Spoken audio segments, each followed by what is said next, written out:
Covid के cases एक बार फिर बढ़ रहे हैं। एक नया वेरिएंट हमारे सोसाइटी में आ गया है और ये जो वेरिएंट है खाली भारतवर्ष में नहीं, अन्य बहुत सारे देशों में फैल चुका है और जिसके केसेस हैं वो भारतवर्ष में कर्नाटका, केरला, महाराष्ट्र, गुजरात, उत्तर प्रदेश में हो चुके हैं। 48 से ज़्यादा केसेस रिपोर्ट हो चुके हैं ऑलरेडी। और जो कोविड के डेली केसेस की संख्या थी वो 800 से ज़्यादा पार कर गई है लगभग 120-125 दिन के बाद। मतलब 4 महीने के बाद केसेस की संख्या सडनली फिर दोबारा बढ़ने लग गई है। इसके अतिरिक्त कोविड के अलावा इस तरह H1N1 और H3N2 के केसेस भी बढ़ रहे हैं। ये तीनों इन्फ्लुएंजा लाइक इलनेस हैं, तीनों ही रेस्पिरेटरी इलनेस हैं और तीनों के सिम्टम्स बिल्कुल सिमिलर है, तो इसलिए आपस में इनको अलग करना भी मुश्किल है, पहचानना भी मुश्किल है बिना टेस्ट के। तो आज हम बात करते हैं कोविड का नया वेरिएंट क्या है। मैं हूं doctor DK Gupta, chairman Felix hospital Noida.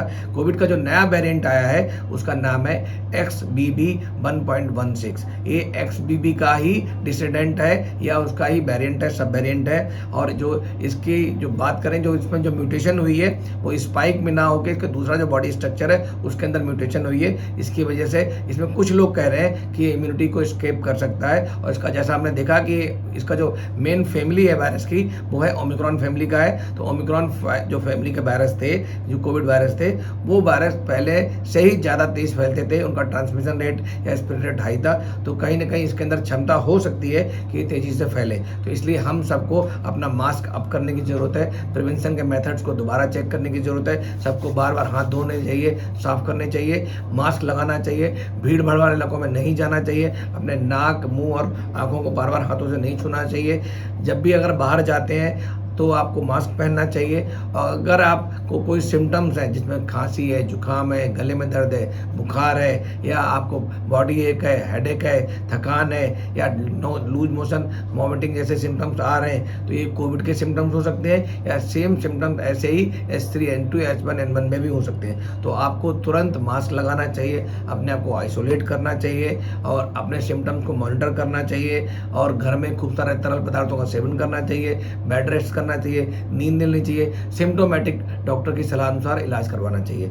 अगर सिम्टम्स खराब हो रहे हैं, ऐसे कौन से सिम्टम्स हैं जिसमें आपको डॉक्टर के पास या अस्पताल में जाने की जरूरत है? अगर आपका बुखार बहुत हाई ग्रेड है, 104 से 105 से ज़्यादा है, सर में सीवियर हेडेक हो रहा है जो दवाई को रिस्पॉन्ड नहीं कर रहा है, चक्कर आ रहे हैं, बहुत ज़्यादा वीकनेस है, दौरे पड़ रहे हैं, छोटा बच्चा दौरे पड़ने की संभावना हो रही है, दौरे जैसे पड़ रहे हैं, या घबराहट हो रही है, या किसी को चेस्ट पेन हो रहा है, या ब्रीदिंग डिफिकल्टी हो रही है, या सेचुरेशन जो SpO2 जिसको बोलते हैं वो 92 या 93 से कम जा रहा है, तो ये ऐसे सिम्टम्स हैं। या हाई रिस्क लोग हैं आप, जिसको अस्थमा है, COPD है, हार्ट पेशेंट्स हैं, डायलिसिस पेशेंट हैं, ट्रांसप्लांट पेशेंट हैं, इम्यूनो कम्प्रोमाइज पेशेंट हैं, स्टेरॉइड्स पे पेशेंट हैं, बच्चे जो ऑलरेडी अस्थमा के पेशेंट हैं, सिकल सेल एनीमिया के बच्चे हैं, HIV बच्चे हैं, या जिनको कंजेनिटल हार्ट डिजीज है, ये सब लोग हाई रिस्क में हैं। इन लोगों को अगर थोड़े से भी सीरियस सिम्टम्स आते हैं तो तुरंत डॉक्टर से सलाह लेनी चाहिए। हो सकता है इनको भर्ती करना पड़े और इलाज देना पड़े। इलाज सेम है, इलाज कोविड में कोई नया वेरिएंट या